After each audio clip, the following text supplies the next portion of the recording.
రాష్ట్రంలోనే అత్యంత వెనుకబడినటువంటి ప్రాంతం కాబట్టి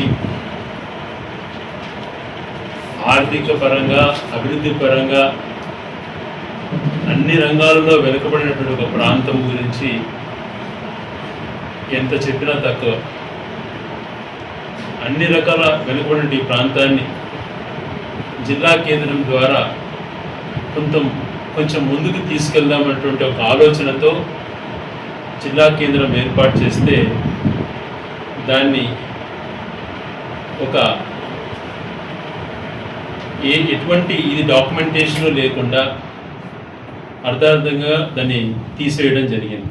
అందుకే మరొకసారి దీనిపైన గట్టిగా డిమాండ్ చేయాలని, ఎక్కడికి వెళ్ళినా కూడా ప్రతి ఒక్కరిలో ఆ బాధ కలుగుతుంది కాబట్టి వాళ్ళ తరపున, ఆ ప్రజల తరపున మరొకసారి గట్టిగా ప్రభుత్వానికి విన్నవిస్తున్నాం. చాలామంది తెలుసో తెలియకో మాట్లాడుతుంటారు.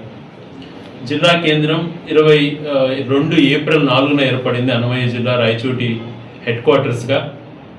తర్వాత దీనికి ఒక పూర్తిగా గెజిట్ ఎటువంటిది లేదు కాబట్టి మార్చేశాము అన్నటువంటి మాట కొంతమంది తెలిసి తెలియక మాట్లాడుతున్నారు.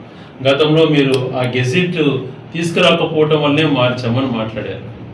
మరి 23 జనవరిన అప్పటి ప్రభుత్వం జగన్మోహన్ గారి ఆధ్వర్యంలో గెజిట్ కోసం కేంద్రానికి పంపించడం జరిగింది. దాన్ని ఆ గెజిట్ని అంగీకరిస్తూ 26 జిల్లాలను అలాగే రాయచోటిని అన్నమయ్య జిల్లా హెడ్ క్వార్టర్స్గా ఆమోదిస్తూ డిసెంబర్ 15, 2025న గెజిట్ ఇచ్చాం. 2025 డిసెంబర్ 15న గెజిట్ వచ్చింది. మరొకసారి రిపీట్ చేస్తున్న డేట్స్. డిసెంబర్ 15, 2025న ప్రెసిడెన్షియల్ గెజిట్ వచ్చింది 26 జిల్లాలని గుర్తిస్తూ. మరి ఈ జిల్లాలని మళ్ళీ రాయచోటి హెడ్ క్వార్టర్స్గా తీసేస్తూ 28 జిల్లాలుగా రాష్ట్ర ప్రభుత్వం డిసెంబర్ 30న ఆర్డర్ ఇచ్చింది. 31వ తేదీకి అన్ని షిఫ్ట్ అయిపోవాలా అని చెప్పి కొత్త జిల్లాలను 28 జిల్లాలుగా చేసినట్టుగా ఇచ్చి జీవో ఇచ్చింది డిసెంబర్ 30, 2025న. మరి 2015న ప్రెసిడెన్షియల్ ఆర్డర్ వచ్చినాక ఇంకా పూర్తిగా డిస్ట్రిక్ట్ అనేటువంటిది అన్ని రంగాలలో అన్ని అనుమతులు పొందిన తర్వాత, ఎవ్రీథింగ్ రాటిఫై అయిన తర్వాత ఎందుకు మార్చారు? జనవరి 1, 2026 నుంచి పాపులేషన్ సెన్సస్ అనేటువంటి జీవోలో ఎటువంటి పంచాయతీ బార్డర్స్ కానీ, వార్డ్స్ బార్డర్స్ కానీ, జిల్లాల బార్డర్స్ ఏది జరగకూడదు అన్నటువంటి జీవో యాక్టివిటీకి వస్తుంది అని చెప్పి 31న మార్చారు. మరి మార్చి రాష్ట్ర ప్రభుత్వం 28 జిల్లాలు చేసిన తర్వాత ఆ 28 జిల్లాలకు ప్రెసిడెన్షియల్ ఆర్డర్ అన్నటువంటిది ఆర్డర్ ఇవ్వాలి కదా.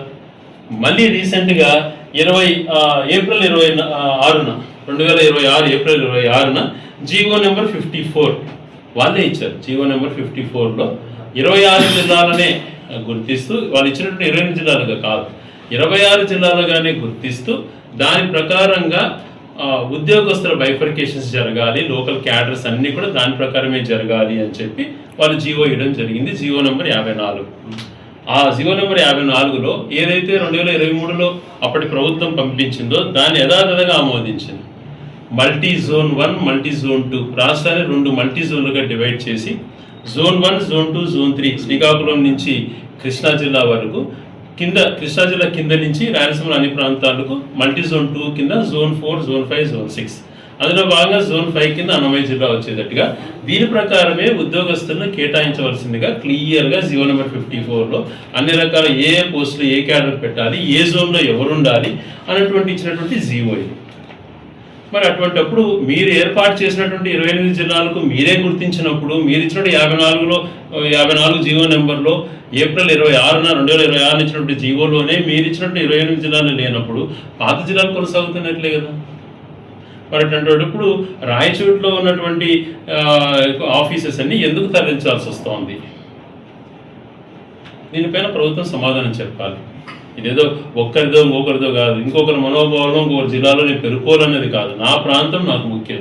ఈ ప్రాంతం యొక్క ప్రజల సెంటిమెంట్స్ను నేను చూశాను కాబట్టి, ఈ ప్రాంతం యొక్క ప్రజల యొక్క మనసును నేను చూశాను కాబట్టి, వాళ్ళు ఏది కోరుకుంటున్నారో నేను గమనించాను కాబట్టి వాళ్ళకు అండగా నిలబడడం కోసమే ఈ విషయాలు తెలియజేస్తున్నాను.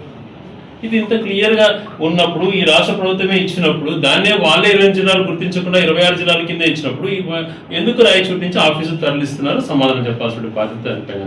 దీనిపైన పూర్తి స్థాయిలో ఆ జీవోస్ కోడ్ చేసి ఏ రకంగా బైఫర్కేషన్ చేసింది, వాళ్ళని ఏ రకంగా జీవోలు ఇచ్చింది అన్నీ కూడా మెన్షన్ చేసి ఇవన్నీ మన ఫైనాన్స్ సెక్రటరీకి, చీఫ్ సెక్రటరీకి రిప్రజెంటేషన్ రూపంలో తయారు చేసి పంపిస్తున్నాను రాయచూటి ప్రజల తరఫున. దీంట్లో ఏ రకంగా ఇప్పుడు చిట్వేలు కోడులకు సంబంధించింది కానీ ఇటుపక్క ఏది కూడా అన్నమయ్య జిల్లాలో పాటుగానే ప్రభుత్వం గుర్తించింది, దాని ప్రకారమే ఉద్యోగస్తులు బైఫర్కేట్ చేయాలని చెప్పి. మరి ఎందుకు ఆ రకంగా చేయకుండా, పోస్టింగులు లేకుండా వేరే జిల్లాలకు ఇక్కడికి ఈ ప్రాంతానికి రావాల్సిన ఎంప్లాయీస్ వేరే జిల్లాలకు అలాట్ చేస్తా అంటే ఎందుకు ఈ కలెక్టర్లు కానీ మిగతా అధికారులంతా నోరు మెదపట్లేదు? మీకు జీవోలన్నా, గెజెట్లన్నా, వ్యవస్థలన్నా గౌరవం లేకుండా పోవటమా? రాజ్యాంగం సంబంధించిన అంశాలను కనీసం మీరే గుర్తించకపోతే పై స్థాయి అధికారులు ఇంక ఈ వ్యవస్థను ఎందుకు నమ్మాలి? ఈ సిస్టమ్స్ని ఎందుకు రెస్పెక్ట్ ఇవ్వాలి? ఇది అన్యాయం కాదా? రాష్ట్ర విభజన జరిగినప్పుడు గుండెలు పగిలేలా బాధపడ్డాం. మళ్ళీ ఉన్నటువంటి ఏర్పడినటువంటి జిల్లా కేంద్రాన్ని తరలించి మీరు పొందుతున్న ఆనందం మీద నాకు తెలియదు. కనీసం మీ ప్రభుత్వం ఇచ్చినటువంటి ఈ ప్రభుత్వంలో హెడ్స్ ఇచ్చినటువంటి జీవోనే మీరు రెస్పెక్ట్ చేయకుండా, దాన్నే పాటించకుండా పోతే ఏ రకంగా మీకు ఇది వస్తుంది? ఇవన్నీ కూడా క్లియర్ కట్గా ఎన్ని రిప్రజెంటేషన్స్ రూపంలో చీఫ్ సెక్రటరీకి, ఫైనాన్స్ సెక్రటరీకి కూడా అన్నీ పంపించడం జరుగుతుంది. దీన్ని మళ్ళీ కూడా యథాతథంగా కొనసాగించే విధంగా అన్ని రకాల గ్రౌండ్స్ కూడా ఉన్నాయి మీరు ఇచ్చిన జీవోల ప్రకారమే. కాబట్టి దీన్ని మరొకసారి మీరు దీన్ని గుర్తించుకొని దీన్ని చేయాలా అని చెప్పి నేను గట్టిగా అడుగుతున్నాను. అందులో భాగంగా ఇవన్నీ జీవోలు ఫోర్స్లో ఉండగానే ఉన్నటువంటి మళ్ళీ సడన్గా ఈ హెచ్ఆర్ఏ అన్నటువంటిది లేకుండా తీసేయడం జరిగింది. మరి ఇది కూడా చాలా బాధాకరమైన విషయం కదా. వేలాది మందికి సంబంధించినటువంటి సెంటిమెంట్ అనేది కూడా మీరు ఆలోచన చేయకుండా మన రీసెంట్గా మీరు జీవో MS 78 ఇచ్చారు నిర్దేశంగా. మీరు ఇచ్చినటువంటి ఏప్రిల్ 26 ఇచ్చినటువంటి 2026లో మీరే ఇచ్చారు. 26 జిల్లాలకే ఉంది, మేము చేసినట్టు 28 జిల్లాలకు శానిటీ లేదు అన్నట్టుగా మీరే జీవో ఇచ్చారు. మరి జీవో నెంబర్ 78లో మీరేమిచ్చారు? రాయచోటికి సంబంధించిన హెచ్ఆర్ఏ పాలసీ తీసేస్తామని మాట్లాడారు. అంత చులకన ఈ ప్రాంతం అంటే మీకు. ఏం తప్పు చేశాం మేము? ఎక్కడన్నా జరిగిందా దేశంలో ఇట్లా? దాదాపుగా ఇటు సంబేపల్లి వరకు, ఇటు ఎండపల్లి వరకు, ఇటు మట్లి వరకు, ఇటు రామపురం వరకు దాదాపు 11 కిలోమీటర్ల పైన రేడియస్లో నివసించేటువంటి ప్రతి ఒక్క ఉద్యోగస్తులు, ప్రతి డిపార్ట్మెంట్, అది పోలీసు వ్యవస్థ పనిచేసేటువంటి వ్యక్తి కానీ, రెవెన్యూలో పనిచేసేటువంటి వ్యక్తి కానీ, టీచర్గా పనిచేసేటువంటి వ్యక్తి కానీ, వీళ్ళందరి ఉద్యోగస్తులకు సంబంధించి దాదాపుగా 1500 నుంచి 2000 మందికి పైగా ఉన్నటువంటి వాళ్ళకి హెచ్ఆర్ఏ తీసేస్తే ప్రతి ఒక్క మనిషికి మినిమం 4000 నుంచి 10,000 వరకు పైగా లాస్ ఉంటుంది. బేసిక్ సాలరీ నుంచి పోయేటువంటి పరిస్థితి వాళ్ళకి ఏర్పడింది అని అంటే ఎంత బాధాకరం అంటే, ఇది మా ప్రాంతానికి నష్టం కాదా? మా వాళ్ళకు నష్టం కాదా? అది కూడా తెలిసి తెలియని కొంతమంది ఉద్యోగ సంఘ నాయకులు వాళ్ళు మరి పూర్తిగా దీన్ని స్టడీ చేయాలనుకుంటారో, ఏదైనా మాట్లాడేటప్పుడు, ఒక మనిషిని రిప్రజెంట్ చేసేటప్పుడు, ఒక మనిషి ఆవేదన వినిపించేటప్పుడు కనీసం ఇంకింత జ్ఞానంతో ఫైట్ చేద్దాం అన్నటువంటి ఇది కూడా లేకుండా, ఇది గ్రేడ్ 1 కాబట్టి దానన్నా చూసి ఇవ్వండి, జిల్లా హెడ్ క్వార్టర్స్ పోతే పోనీ అని కొంతమంది మాట్లాడారు. మేము ఒకటే అంటున్నాం, జిల్లా హెడ్ క్వార్టర్స్ దాన్ని తిరిగి పెట్టండి. దాంతోపాటు ఇది ఏదైతే హెచ్ఆర్ఏ తీసేశారో ఇది గ్రేడ్ 1 మున్సిపాలిటీ కాదు. కైండ్ ఇన్ఫర్మేషన్ ఆ విషయం కూడా తెలుసుకునేటువంటి పరిస్థితుల్లో ఈ ప్రాంతంలో కొంతమంది ఉన్నారు. అది చాలా బాధాకరమైన విషయం. Special grade municipality, this is special grade municipality. Grade 3గా ఉన్నటువంటి మున్సిపాలిటీ, జగన్మోహన్ రెడ్డి గారు ముఖ్యమంత్రి కాకముందు గ్రేడ్ 3గా ఉన్న మున్సిపాలిటీ సంవత్సరానికి ₹1 కూడా 15 ఫైనాన్స్ వచ్చేది కాదు. అటువంటిది గ్రేడ్ 1 చేసిన తర్వాత 6 కోట్లు వచ్చి స్పెషల్ గ్రేడ్ చేసిన తర్వాత దాదాపుగా ₹13 కోట్ల మన సెంట్రల్ ఫండ్స్ పెరిగేటువంటి అవకాశం కల్పించినాం. ఇంతకన్నా ఈ ప్రాంతానికి చేసేటువంటి లీడర్లు ఎవరు చూపించండి? ఏ ప్రభుత్వం చేసిందో గతం? ఇవన్నీ చేశాం కాబట్టి ఈరోజు మేము గట్టిగా అడుగుతున్నాం, ఈ జీవో నెంబర్ 78 వెంటనే క్యాన్సిల్ చేయండి. స్పెషల్ గ్రేడ్ మున్సిపాలిటీ కాబట్టి ఇక్కడ నివసించేటువంటి ఉద్యోగస్తులకు న్యాయం చేసేటువంటిది ఆలోచన చేయండి. అలాగే మీరే ఐడెంటిఫై చేసినట్టు 26 జిల్లాలలో ఉంది కాబట్టి దాన్నే మీరు గుర్తించినారు కాబట్టి పాతది యథాతథంగా కొనసాగించమని వీళ్ళకి గట్టిగా చెప్తున్నాను. మేము పోరాటం చేసి అలసిపోయినాం.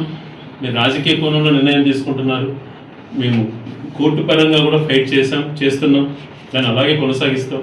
మా జీవితాంతరం పోరాడతాం. తిరిగి మా సెంటిమెంట్ సాధించుకునేంత వరకు అహర్నిశలు దీనిపైన అప్రమత్తమై ఎప్పటికప్పుడు ప్రజలకు విషయాలు తెలియజేస్తూ అన్ని రకాలుగా దీని గురించి ఫైట్ చేసేదానికి ఎప్పుడు ముందుంటానని చెప్పి ప్రతి ఒక్కరు కూడా తెలియజేస్తున్నా. దయవుంచి ఆవేదన అర్థం చేసుకోండి. రాజకీయ లబ్ధులు, రాజకీయ పదవులు ఇవన్నీ సెకండరీ. ప్రాంతం బాగుండాలి. అవకాశం వచ్చినప్పుడు ప్రాంతాన్ని మంచిగా చేసుకోవాలి. అది చేసుకున్నప్పుడే ఒక వాల్యూ ఉంటుంది. ప్రాంత ప్రజలు సంతోషంగా ఉంటారు. ఏమొచ్చింది, జిల్లా వచ్చిందని కొన్ని మాట్లాడండి మూర్ఖులకు నేను ఏం చెప్తాను చెప్పండి. 84 ఆఫీసులు ఉంటాయి. ఎస్పీ, కలెక్టర్ లాంటి వాళ్ళు ఉంటారు. రోజుకు వేలాది మంది ఇక్కడికి వచ్చేటువంటి పరిస్థితి ఏర్పడుతుంది. బయట ప్రాంతాల జిల్లాల నుంచి కూడా ఇక్కడికి వచ్చి దాదాపుగా 1000 మంది పైన ఉద్యోగస్తులు ఇక్కడికి వస్తారు. వాళ్ళ పిల్లలు ఇక్కడ చదువుకుంటారు. నాగరికత పెరుగుతుంది, వ్యాపారాలు పెరుగుతాయి, అభివృద్ధి పెరుగుతుంది.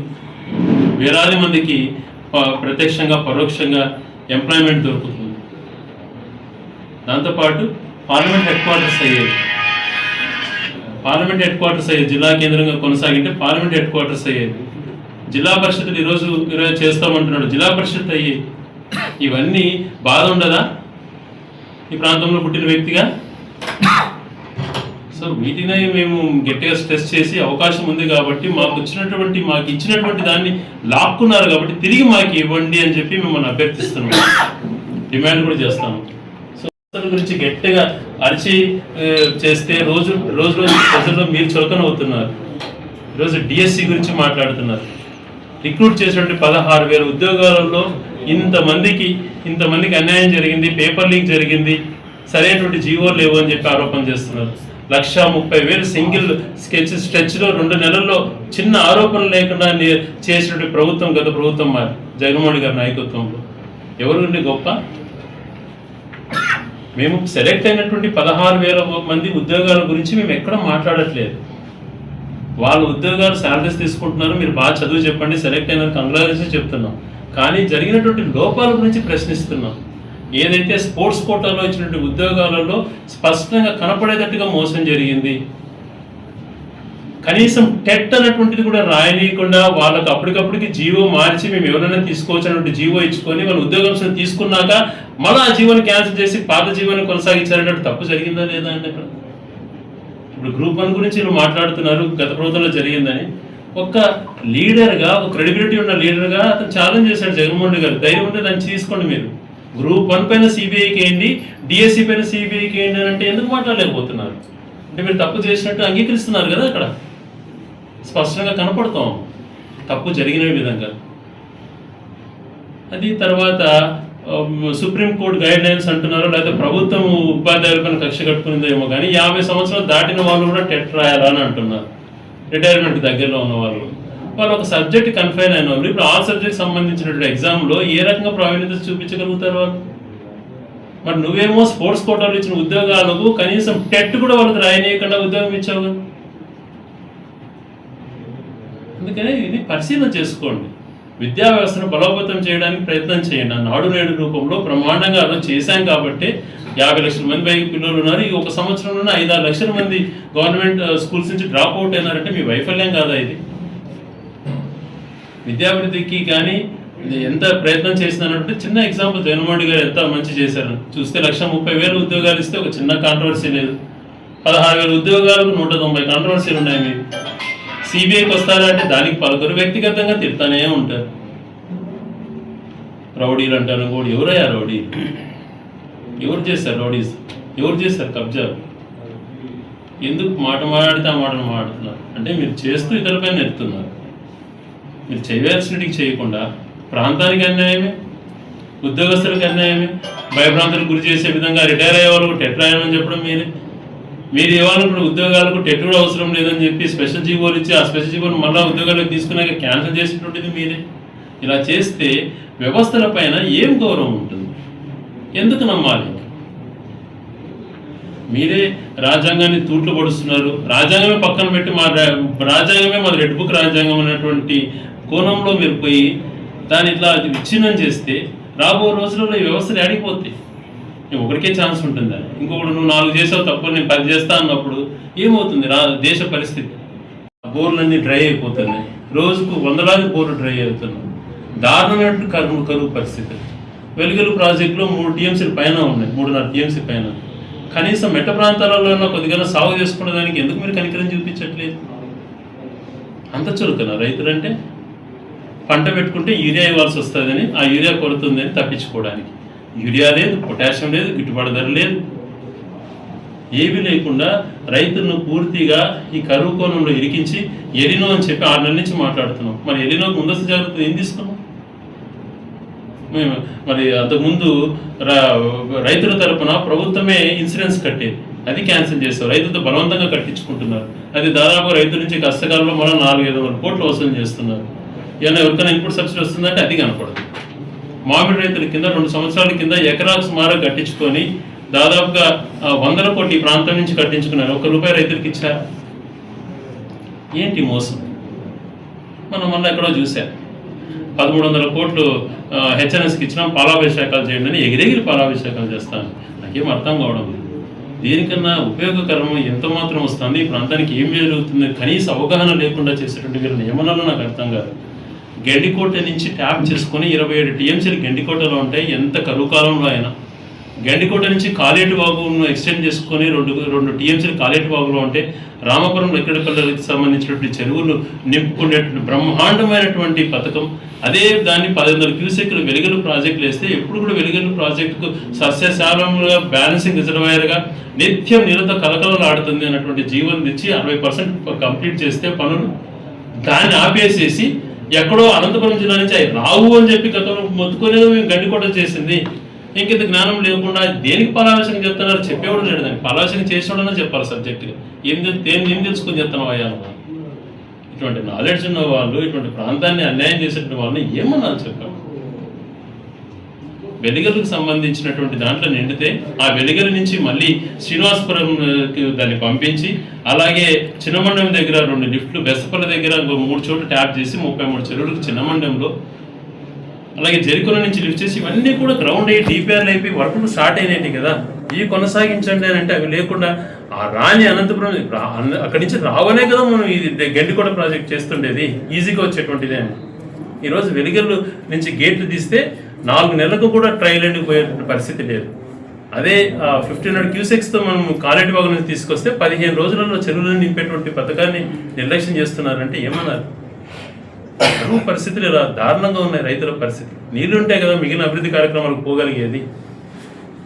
కనీసం ఏదైనా కూడా అక్కడ చేసేటప్పుడు, చేయాలనుకున్నప్పుడు దానిపైన అవగాహనతో ఉండాలి మనం. అది రైతుల విషయం కానీ, ఊరి విషయం కానీ, ఉద్యోగస్తుల విషయం కానీ, చదువు విషయంలో కానీ ఏదైనా కూడా పూర్తిగా అవగాహనతో ఉన్నప్పుడే మనం చేయగలుగుతాము. మనకు అవగాహన లేనప్పుడు చేయలేము. అందుకనే కదా ఈరోజు కలెక్టరేట్కి 100 ఎకరాలు ఎందుకు మన ప్రభుత్వానికి కేటాయించబడింది, 100 ఎకరాలు ఎందుకు యూనివర్సిటీ కోసం తీసిపెట్టింది, ఎందుకు శిల్పారామం కోసం 16 ఎకరాల దాకా తీసిపెట్టేది. ఇవన్నీ కూడా భవిష్యత్ అవసరాలు తీర్చడం కోసం, బాగుండడం కోసం. విద్యార్థులకు నిరుద్యోగ వృత్తి ఇవ్వకుండా ఎవరు కొట్టావు, ఫీజు రియంబర్స్మెంట్ 10,000 కోట్ల బకాయిలు పెట్టావు, ఆరోగ్యశ్రీ నిధులు పక్కన పడేసావు. ఏం చేస్తున్నావు? 2.5 సంవత్సరం పరిపాలన స్టార్ట్ అయ్యి ఒక్క పెన్షన్ లేదు, కొత్త పెన్షన్. ఒక వికలాంగుడికి పెన్షన్ ఇచ్చింది లేదు, కొత్త పెన్షన్. గత ప్రభుత్వంలో ఇచ్చినట్టుగా కొనసాగించుకుంటూ దాన్ని ఫోజులు కొడుతున్నారు. ఇంటింటికి పెన్షన్ జగన్మోహన్ రెడ్డి గారు చేసింది, అమ్మఒడి జగన్మోహన్ రెడ్డి గారు చేసింది. ఏది మీరు కొత్తగా ఇది మేము చేస్తాము, మా బ్రాండ్ ఇదే అన్నట్టు చెప్పుకుంటే ధైర్యం మీకు లేకుండా పోయిందని అంటే ఏ రకంగా మీరు వైఫల్యం చెందుతున్నారో గమనించుకోమని తెలియజేస్తూ, ఏదైతే ఈ ప్రాంతానికి మీరు అన్యాయం చేశారో మీకు అన్నీ కూడా జీవోల రూపంలో ఉన్నట్టుగా మీకు అన్నీ చూపించాను. ప్రభుత్వం వాళ్ళు దీన్ని అన్నీ గమనించుకొని కొన్ని ఆదేశాలు అధికారులకు ఇచ్చి మాకు న్యాయం చేయవలసిందిగా గట్టిగా అర్చిస్తున్నాం. ఈ ప్రాంత ప్రజలకు, ఈ ప్రాంత ఉద్యోగస్తులకు, ఈ ప్రాంత యువతకు మంచి చేయవలసిందిగా మనస్ఫూర్తిగా కోరుకుంటున్నాం. అది వ్యవసాయ పరంగా కానీ, నా రిజర్వాయర్స్ పరంగా కానీ, డిస్ట్రిక్ట్ పరంగా కానీ, మిగిలిన విషయాల్లో అన్నింటిలో కూడా ఈ ప్రాంతానికి న్యాయం చేయమని మిమ్మల్ని సవినయంగా వేడుకుంటున్నాం. ఇవి మీరు చేయలేకపోతే రాబో రోజులలో ఇవి చేసి చూపించే బాధ్యత కూడా నాది. ఎందుకంటే ఇవన్నీ డిజైన్స్ చేసి రూపు తీసుకొచ్చినటువంటి దాంతో నేను భాగస్వామిని కాబట్టి నేను చేసి చూపించే బాధ్యత కూడా నాది అని చెప్పి తెలియజేస్తాను. ఆత్మగుణం అన్నటువంటి మాట్లాడేటువంటి నాయకులకు ఒక్కటే మేము ఛాలెంజ్ చేస్తున్నాం. ఎవరికి చిత్తశుద్ధి ఉందండి, చేసి చూపించండి. ఓసీలకు వచ్చినటువంటి దాంట్లో కూడా బీసీలని అత్యున్నత పోస్టులు కూర్చోబెట్టిన చరిత్ర వైఎస్ఆర్ కాంగ్రెస్ పార్టీ. ఎందుకు ఈ మాట చెప్తున్నాను అని అంటే, మీరు గతంలో 27.5% మించి ఇవ్వలేదు. సుప్రీంకోర్టు ఇచ్చిన గైడ్ లైన్స్ 50% మించి రిజర్వేషన్ ఉండకూడదు అన్నటువంటి సుప్రీంకోర్టు ఇచ్చినటువంటి తీర్పు. దానికన్నా టాప్ ఏది లేదు కదా. సుప్రీంకోర్టు ఇచ్చిన తర్వాత ఎస్సీలకు 16.6% ఎంత ఇవ్వాల్సింది ఎప్పుడు కూడా 1% తగ్గించదు. ఎస్సీలకు ఇవ్వాల్సిన 6%ని 1% కూడా తగ్గించదు. ఉండేది 27.4% ఎంతో ఛాన్స్ ఉంది. నువ్వు 34% ఇస్తానంటున్నావు కదా, ఏ రకంగా ఇస్తావు అని చెప్తే మాట్లాడకుండా వైఎస్ఆర్ కాంగ్రెస్ పార్టీ తప్పు అని అంటారు. వైఎస్ఆర్ కాంగ్రెస్ పార్టీ 34% ఇవ్వాలని చూస్తే కోర్టుకు నీ మనిషి ప్రతాప్ రెడ్డి అనే వ్యక్తితో కేసు ఫైల్ చేయించింది చంద్రబాబు నాయుడు గారు. ఆ కేసు ఫైల్ చేసిన తర్వాత హైకోర్టు ఏమిచ్చిందంటే సుప్రీంకోర్టు నిర్ణయం ప్రకారం మీరు అది చేయకూడదు అని చెప్పింది. చేయకూడదు అనుకున్నప్పుడు మళ్ళీ మీరు సుప్రీంకోర్టుకి ఎందుకు వెళ్ళలేదు అంటాడు చంద్రబాబు నాయుడు. తెలిసి మాట్లాడతాడు, మూర్ఖంగా మాట్లాడతాడు తెలియదు, కానీ సుప్రీంకోర్టే తీర్పిస్తే అది హైకోర్టు సుప్రీంకోర్టు ఇంప్లిమెంట్ చేయబడి మళ్ళీ సుప్రీంకోర్టుకి మీరు ఎందుకు పోలేదు అన్నటువంటి మాట్లాడేటువంటి మూర్ఖత్వం ఆయనకు ఉంది అని అంటే ఆయన ఎంత చేతగాని వ్యక్తి వాడు అర్థమవుతాం. మరి నువ్వు ఎస్సీలు తగ్గిస్తావో చెప్పు. మరి ఏ రకంగా 50% ఇస్తావని చెప్పలేని పరిస్థితులలో కేవలం బీసీలను మోసం చేస్తున్నావు. నువ్వు బీసీలపై నీకు చిత్తశుద్ధి ఉంటే ఎందుకు న్యాయ బ్రాహ్మణులకు ఇచ్చేటువంటి అమౌంట్ని తీసేస్తావు, రజకులకు ఇచ్చే అమౌంట్ ఎందుకు తీసేస్తావు? ఇవన్నీ కూడా గత ప్రభుత్వంలో బీసీలకు చేయూతనివ్వడానికే కదా చేసింది. చేయూత లాంటి స్కీమ్ ఎంత ఉపయోగపడింది వాళ్ళకి? బీసీల అడ్వర్టైజ్మెంట్ చేసుకోవడం కాదు, చేస్తే ప్రేమతో చేయాలి. మామూలుగా హిందూ ధర్మం అంటారో లేకపోతే మామూలుగా భగవద్గీతలో చెప్పారంటారో నాకు తెలియదు, కానీ ఒక అంశం చెప్తుంటారు, చేసే సహాయము కుడి చేత చేసే సహాయం ఎడం చేయి కూడా తెలియకూడదు. అటువంటి గుణం ఉన్న వ్యక్తి జగన్మోహన్ రెడ్డి గారు. అందుకనే ఎంతమందిని ఎమ్మెల్సీలు చేశాడు, ఎంతమందికి బీసీలకు అవకాశాలు కల్పించాడు, మహిళలకు కల్పించాడు, మైనార్టీలు కల్పించాడు, బీసీలకు కల్పించిన వ్యక్తి జగన్మోహన్ రెడ్డి గారు. మీరు ఏది చేయకుండా కేవలం నింద మోపేటే చేస్తున్నారు. ఎలక్షన్ జరిపేది నీకు ఆ ధైర్యం చాలకో లేకపోతే ప్రజల్లో చులకనన్నటువంటి భయంతోనో తప్పించుకోవడానికి ఇటువంటివన్నీ ఎత్తులేస్తున్నారన్నటువంటిది అర్థమవుతాం.